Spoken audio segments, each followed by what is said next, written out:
Boa Mesa CBN, com Roberta Larica.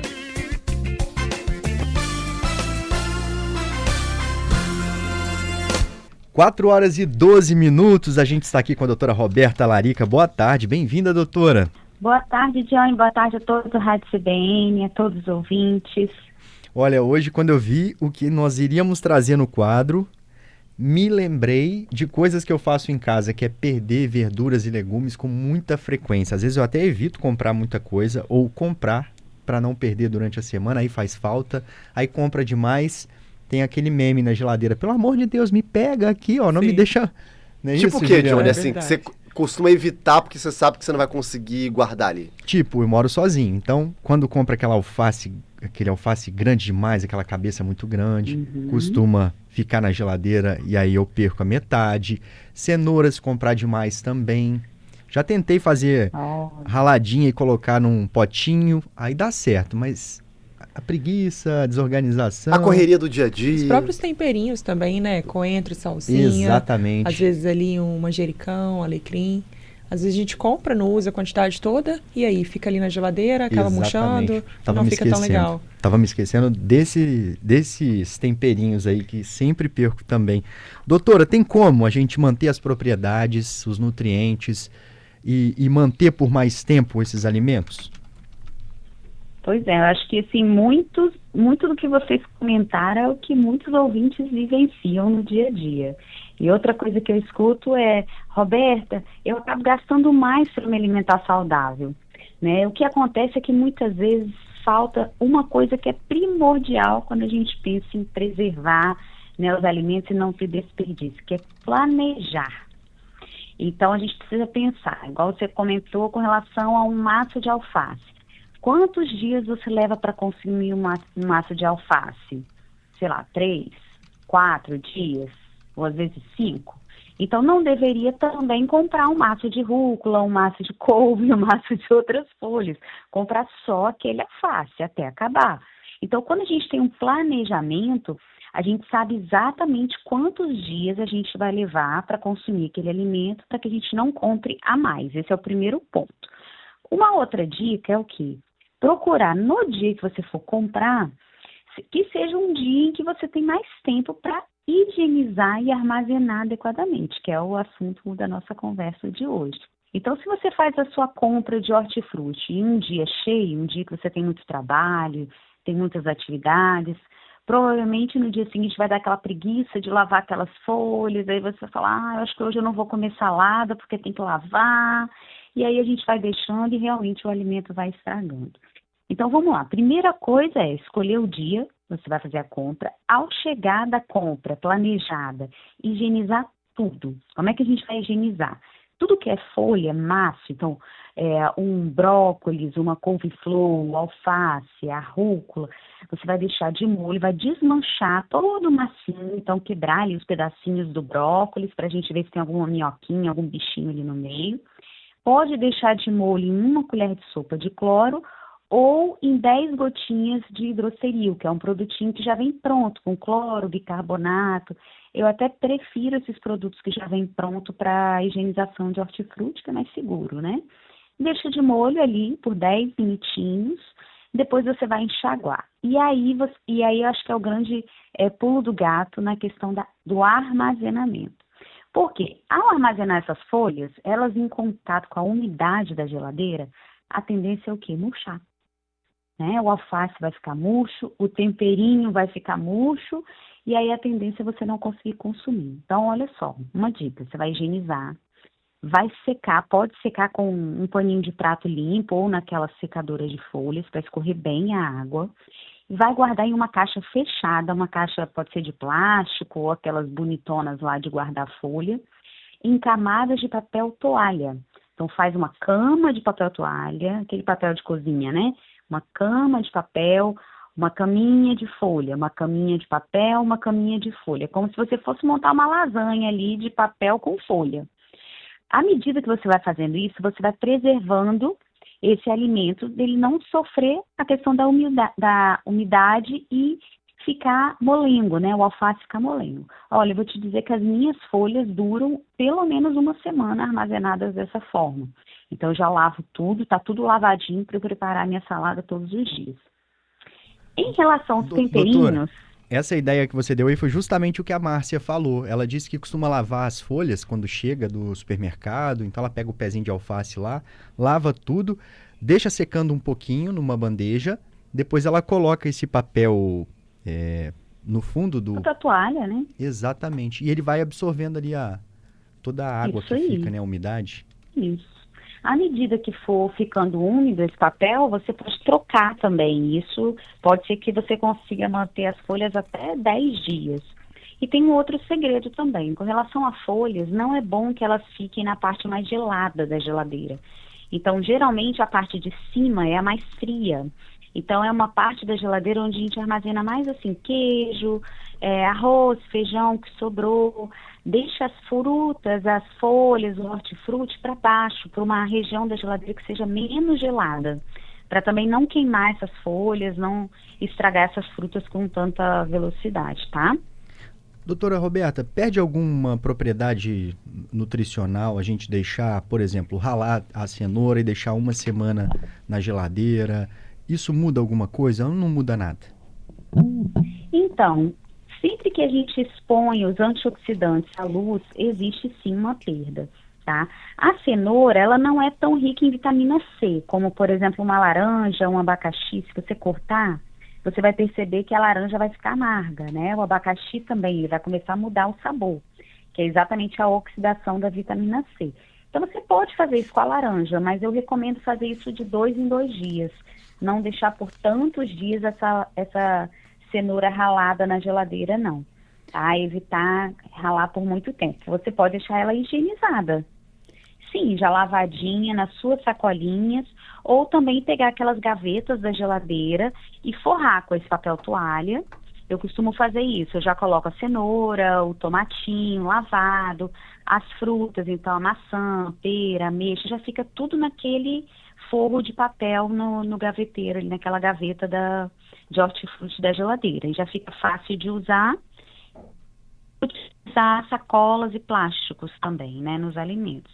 Agora, em relação ao temperinho, uma dica que eu ia dar é que vocês podem congelar, né? Tem coisas que podem ser congeladas.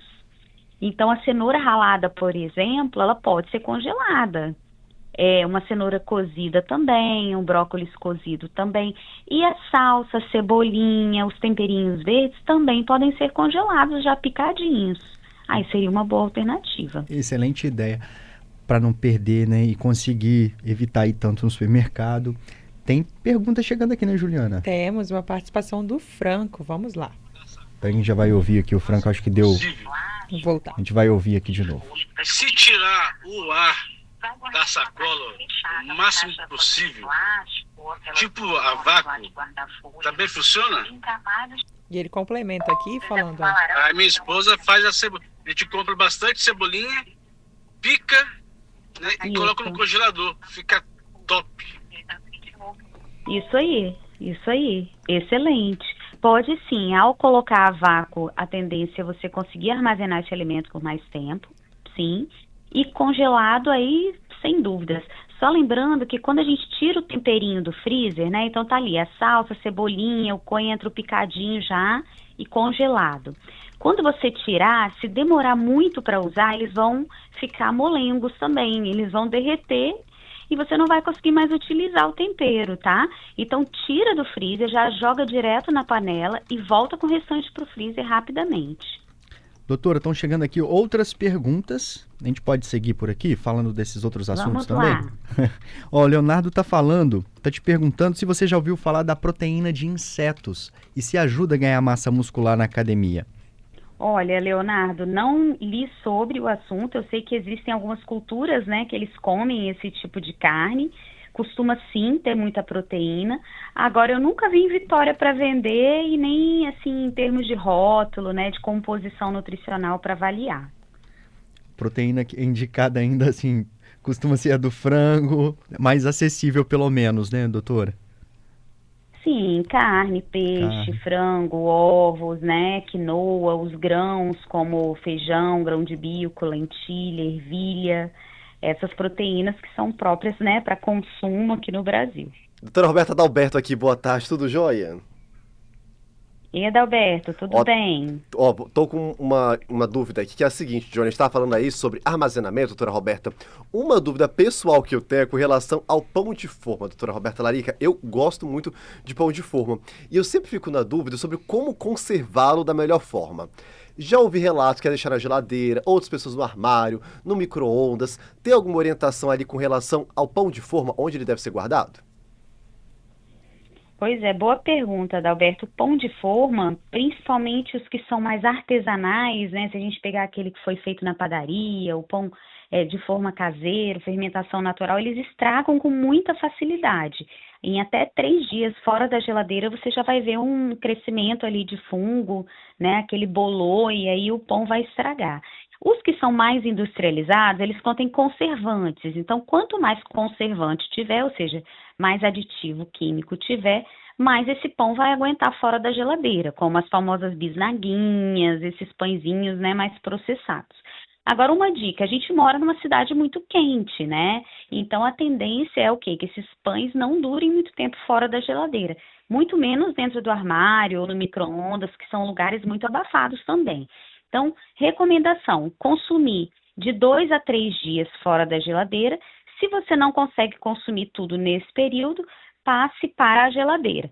Se mesmo na geladeira você não consegue cumprir o prazo de validade que está ali escrito em cada pacote do pão, você pode passar para o freezer. No freezer, os alimentos duram 3 meses. Então, você pode desconsiderar a data de validade daquele pão ali, que foi congelado. Então, a partir do momento que ele é congelado, dentro do prazo de validade, ainda fresco, né, ele pode ser utilizado. Então, se você mora sozinho, não vai comer um pacote de pão inteiro, recomendo congelar e vai retirando as fatias à medida que você vai consumindo. Acho que faz mais sentido. Bom, doutora Roberta, eu já percebi, né, Johnny, que eu amo pão. Queria falar sobre esse ponto do congelamento do pão, doutora Roberta, eu tenho dúvidas também. Se vale a pena, se é recomendado, por exemplo, a gente congelar o pão. Sim, sem dúvidas, não tem problema algum congelar o pão. Ele só precisa estar dentro da data de validade.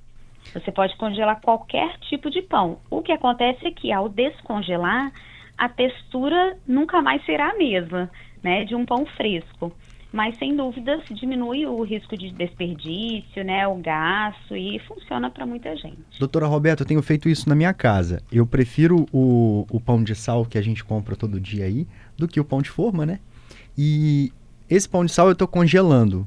De manhã você coloca na air fryer, rapidinho ele volta, parece que está saindo do forno, fica macinho, um pouco mais crocante, como a senhora falou, ele não tem a mesma textura, mas volta um pouquinho mais crocante, é bem interessante assim, quando você congela o pão. Ótimo. Assim que traz do supermercado. Alguns ouvintes mandando mensagem aqui, o Luiz está dizendo que ele coloca o tempero verde numa sacola sem ar, está dizendo que dura 1 semana, o Luiz Monteiro lá de Guarapari. E o Hélio está te fazendo uma pergunta, se fazer um cardápio para a semana ajuda a economizar? Sem dúvidas. Quando você faz um cardápio para a semana, é isso. Você consegue planejar o quanto você vai precisar de cada alimento. Então, eu vou utilizar 1 tomate por dia. Então, no final da semana, eu preciso de 7 tomates. Então, a gente consegue ter uma noção de lista de compra, né? De gastos. Porque muitas vezes o brasileiro tem hábito de chegar na feira ou no supermercado e falar: isso aqui tá bonito, acho que eu vou comprar. Essa abóbora também tá bonita, vou comprar. E aí a tendência é o quê? Você ir comprando aqueles alimentos e depois você não consegue usar no dia a dia e frustra, né? Porque começa a estragar, desperdiçar alimentos. E aí isso gera um prejuízo, né, financeiro muito grande para o brasileiro. Isso costuma acontecer quando a gente vai no supermercado para comprar, sei lá, vamos comprar beterraba. E aí você encontra uma série de outros legumes ou verduras em promoção, aí você aproveita a promoção e leva, sem um propósito. E aí fica na geladeira, acaba perdendo. É sempre bom ir com uma listinha mesmo, né? Escrita ali no celular ou na folha. Vai com uma listinha, pelo menos na intenção, né, de quanto e do que você vai comprar. Se for o caso de substituir, falar, a beterraba está num preço melhor que a cenoura, então eu vou riscar a cenoura da minha lista e vou levar a beterraba. Então eu acho que o planejamento alimentar, ele realmente traz esse direcionamento para evitar o desperdício, evitar um gasto excessivo e principalmente para se alimentar melhor, porque quando a gente consegue planejar, a tendência é que a gente faça escolhas mais saudáveis também. Doutora Roberta, outra pergunta que chegou aqui, deixa eu só procurar aqui o nome do ouvinte. A Lucrécia está perguntando sobre whey protein, se ele substitui, por exemplo, uma alimentação no meio da tarde. Sim, pode substituir. Claro que a gente precisa individualizar, né, ver qual é a necessidade de proteína, de carboidrato, de calorias que ela precisa, mas seria sim uma boa fonte de proteína no período da tarde. Talvez associar um carboidrato como as frutas, ou talvez diluir em um iogurte ou numa salada de frutas, colocando alguma fibra, pode ser que seja uma boa opção, sim. Muito obrigado, viu, pelas informações aqui, por esse bate-papo esclarecedor que sempre tem aqui com a gente. A gente vai esperar a senhora na segunda-feira que vem, viu, doutora Roberta? As mensagens continuam chegando, mas os ouvintes podem ficar tranquilos que todas serão enviadas depois para a gente responder no próximo quadro. Ótimo, combinado, Johnny. Na semana que vem a gente esclarece mais algumas dúvidas, né? Eu estou aqui toda semana exatamente para levar mais saúde para a mesa dos nossos ouvintes. Muito obrigado, uma boa tarde. Boa tarde.